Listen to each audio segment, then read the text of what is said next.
Começamos no final da Segunda Guerra Mundial. Entre os vencedores, a União Soviética e os Estados Unidos são agora as duas superpotências mundiais. A Europa está devastada, o leste do velho continente está sob a influência da União Soviética. Em fevereiro de 1948, a Tchecoslováquia, que é uma democracia parlamentar, sofre um golpe de Estado orquestrado pelo Partido Comunista e apoiado pelo campo soviético. Na Europa Ocidental, este evento leva a temores de que a influência soviética se espalhe cada vez mais para o oeste. A França, o Reino Unido e os Estados Unidos concordam então em unir suas zonas de ocupação na Alemanha para criar um Estado alemão democrático que bloquearia a influência soviética. Além disso, os países do Benelux, a França e o Reino Unido assinam uma aliança defensiva para se proteger. Por um lado, contra o possível retorno do poder alemão e, por outro, contra uma intervenção militar da União Soviética, que possui o maior exército do mundo.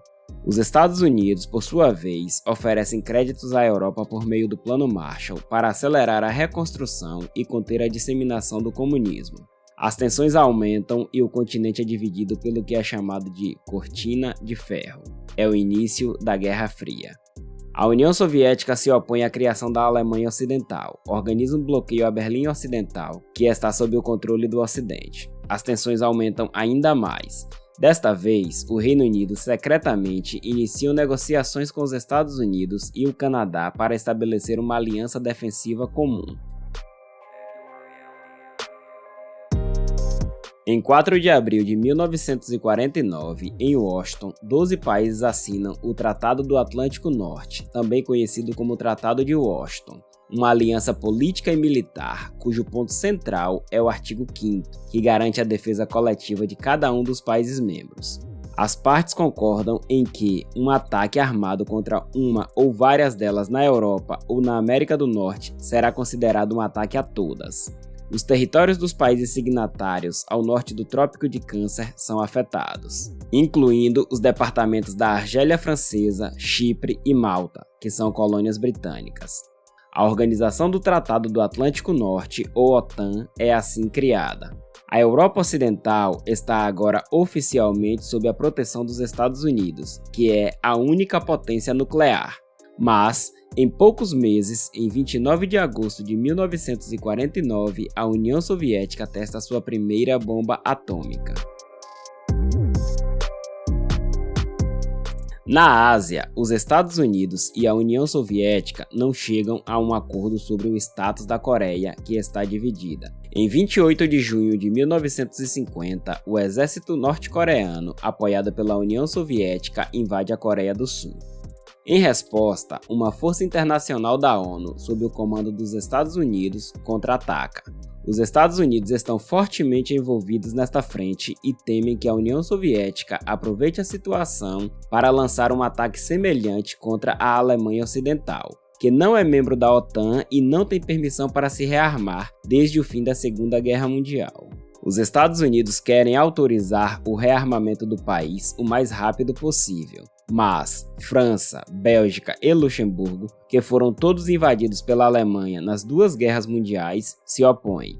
Em vez disso, a França quer criar um exército europeu que inclua forças alemãs e seja integrado à OTAN. Além disso, os membros da aliança concordam em estabelecer uma estrutura comum para melhor coordenar as ações militares. Eles estabelecem uma sede em Roquencourt, perto de Paris. Cada país membro fornecerá, às suas próprias custas, forças militares que serão colocadas sob seu comando. O futuro presidente dos Estados Unidos, Eisenhower, torna-se o primeiro comandante supremo. Em 1952, a Grécia, que havia saído recentemente de uma guerra civil, e a Turquia, que está se voltando para o campo ocidental, aderem à OTAN. No mesmo ano, a aliança continua a se estruturar com a criação do cargo de secretário-geral, que se torna o mais alto representante da aliança. A sede da OTAN, que estava sediada em Londres há 3 anos, é transferida para Paris. Na França, o parlamento rejeita o projeto da Comunidade Europeia de Defesa. Após negociações, a França finalmente autoriza o rearmamento da Alemanha Ocidental e sua integração à OTAN, que se torna oficial em 6 de maio de 1955. Poucos dias depois, o Bloco do Leste responde criando o Pacto de Varsóvia, uma aliança militar entre os países do leste europeu. Os exércitos das duas alianças se enfrentam principalmente em ambos os lados da fronteira que divide a Alemanha. Os Estados Unidos, que tem cerca de 400 mil soldados em solo europeu, agora apostam na energia nuclear e instalam armas nucleares na Europa. Dentro de alguns anos, Chipre, Argélia e Malta conquistam sua independência, mas nenhum dos três novos países se candidata à adesão à OTAN. Na França, o presidente Charles de Gaulle se opõe ao domínio dos Estados Unidos dentro da aliança. Ele então decide que a França deve deixar o comando integrado da OTAN, mas permanecendo ainda membro da aliança. As tropas francesas não participarão mais das ações militares da OTAN. Os 30 mil soldados dos Estados Unidos presentes na França devem sair, e a sede da OTAN e o comando militar são transferidos para a Bélgica. Em 1974, após uma tentativa de golpe em Chipre, a Turquia invade militarmente o norte da ilha. A Grécia, descontente, também deixa o comando integrado da OTAN. Nos anos seguintes, a União Soviética desenvolve e instala novos mísseis nucleares mais poderosos que ameaçam a Europa Ocidental com mais precisão. Isso reacende as tensões. Em reação, a OTAN decide instalar novos mísseis em 5 países membros, enquanto tenta iniciar uma política de distensão com a União Soviética. Em 1980, a Grécia volta ao comando integrado e em 1982, a Espanha é admitida na OTAN após a morte de Francisco Franco em 1975. Na União Soviética, a situação econômica é catastrófica. A produção industrial e agrícola está estagnada, enquanto o país está atolado em uma guerra custosa no Afeganistão. Após o incidente nuclear em Chernobyl, em 1986, a União Soviética está enfraquecida e perde o controle da Europa Oriental, onde os governos pró-soviéticos caem um a um. Em 1989, o Muro de Berlim é derrubado. Mikhail Gorbachev, chefe da União Soviética, inicia reuniões com o Ocidente para organizar a reunificação alemã.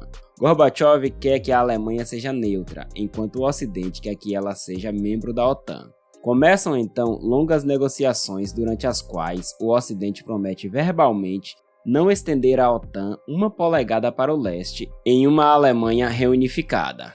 Como o Pacto de Varsóvia ainda está em vigor, não é imaginável estender a OTAN mais para o leste, mas nenhum acordo ou tratado é assinado a esse respeito. Finalmente, Gorbachev concorda que a Alemanha reunificada pode ser membro da OTAN. Alguns meses depois, o Pacto de Varsóvia e depois a União Soviética são dissolvidos, marcando o fim da Guerra Fria. A OTAN cumpriu sua missão, preservando a paz entre seus membros por mais de 40 anos, sem nunca ter que se envolver em combate. Apesar do fim da Guerra Fria, os membros da OTAN decidem manter a aliança e adaptá-la ao novo ambiente global. A partir de agora, além de sua missão defensiva, a OTAN poderá intervir além de suas fronteiras para apoiar missões humanitárias e garantir a estabilidade na Europa. Nos Balcãs, a Iugoslávia está enfraquecida pelos movimentos de independência. Depois da Eslovênia, Croácia e Macedônia, a Bósnia-Herzegovina proclama sua independência.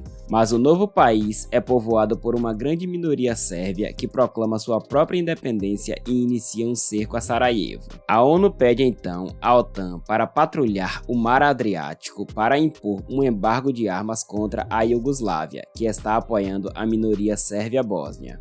A ONU então aprova uma resolução para criar uma zona de exclusão aérea nos céus da Bósnia-Herzegovina. A Força Aérea da OTAN tem a tarefa de patrulhar para fazer cumprir a resolução. Em 28 de fevereiro de 1994, 6 aviões sérvios são vistos na zona de exclusão, bombardeando uma fábrica militar. 45 anos após a sua criação, a OTAN se envolve em seu primeiro combate e abate 4 aviões. Nos meses seguintes, a OTAN inicia campanhas de bombardeio contra as forças sérvias da Bósnia, que se intensificam até a assinatura de um tratado de paz em 14 de dezembro de 1995. Uma força internacional de manutenção da paz, sob o comando da OTAN, é então estabelecida para garantir a paz. Após anos de reuniões e conversas, Polônia, República Tcheca e Hungria se juntam à OTAN em 12 de março de 1999. Na Iugoslávia, Kosovo, que é habitado principalmente por albaneses, também tem reivindicações de independência. Um grupo armado local ataca as forças iugoslavas e uma guerra civil começa. Mais uma vez, a comunidade internacional procura intervir, mas desta vez a Rússia anuncia que vetará uma intervenção militar na ONU. Após o fracasso das negociações com a Iugoslávia, a OTAN toma a iniciativa de intervir militarmente pela primeira vez sem o mandato da ONU, acreditando que é seu papel evitar uma catástrofe humanitária. Por 78 dias, a OTAN bombardeia massivamente a Iugoslávia, incluindo a capital, Belgrado. Finalmente, chega-se a um acordo e o exército iugoslavo deixa Kosovo. A OTAN, então, desdobra uma força internacional chamada KFOR para garantir a segurança. A Rússia, que se sente traída e marginalizada pelo Ocidente, também envia soldados a Kosovo para garantir a mesma missão. Em 11 de setembro de 2001, os Estados Unidos são vítimas de ataques terroristas em seu território. Pela primeira vez, a OTAN ativa o artigo 5º e se compromete com a luta contra o terrorismo. Aviões militares são enviados aos Estados Unidos para patrulhar os céus e uma força naval é enviada ao Mar Mediterrâneo para combater atividades terroristas. Os Estados Unidos, por sua vez, formam uma aliança militar e vão à guerra contra o Afeganistão, que é governado pelo Talibã e onde está localizado Osama Bin Laden. Depois de assumir o controle da capital, Cabul, uma força internacional é enviada para ajudar o novo governo a assumir o controle de todo o país e manter a segurança. 2 anos depois, os Estados Unidos lançam outra ofensiva, desta vez contra o Iraque de Saddam Hussein. Em 2 meses, Bagdá cai. A OTAN é então chamada, por um lado, no Afeganistão para assumir o comando da força internacional e, por outro, no Iraque para treinar e supervisionar as novas tropas do país. Em 2004, os estados bálticos, Eslováquia, Eslovênia, Romênia e Bulgária aderem à OTAN. Em 2005, a União Africana, que intervém em Darfur, onde uma guerra está em curso, pede apoio à OTAN e obtém assistência logística e de transporte aéreo. No mesmo ano, a OTAN envia ajuda humanitária aos Estados Unidos, após o furacão Katrina, e ao norte do Paquistão, após um terremoto devastador deixar 4 milhões de pessoas desabrigadas. Em 2008, na Geórgia, durante um referendo, 77% da população anuncia ser a favor da adesão à OTAN. Alguns meses depois, na cúpula da OTAN em Bucareste, os membros anunciam seu apoio às candidaturas da Ucrânia e da Geórgia para a adesão à OTAN. Desta vez, as tensões aumentam com a Rússia, que afirma ser a herdeira da União Soviética e que se sente cada vez mais ameaçada pela OTAN e sua consequente aproximação nas fronteiras. Em 2009, a Croácia e a Albânia aderem à OTAN, enquanto a França se reintegra totalmente nas estruturas militares da aliança. No mesmo ano, a OTAN envia uma frota militar internacional ao largo do Chifre da África para combater a pirataria que ameaça o transporte marítimo. Em 2011, a OTAN intervém na Líbia durante a Primavera Árabe, oficialmente para proteger os civis. A organização bombardeia Sirte, onde Muammar Gaddafi se refugiou, o que acelera sua queda.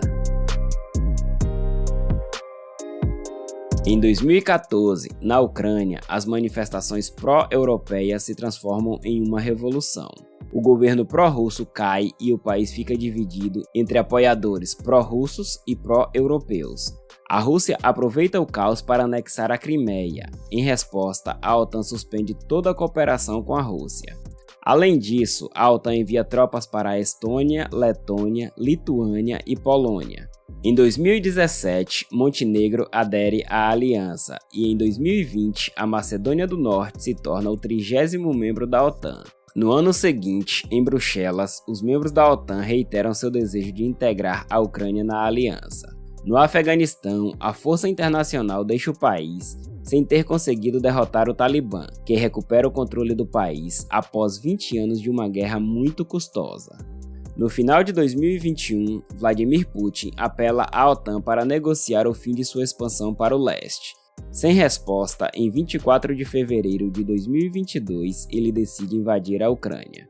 Entre as negociações que acontecem durante a guerra, a Rússia pede que a Ucrânia se torne um país neutro e não se junte à OTAN. Mas a guerra, ironicamente, levou outros países a quererem se juntar à organização. Assim, em maio de 2022, a Finlândia e a Suécia anunciam oficialmente que querem ingressar na OTAN.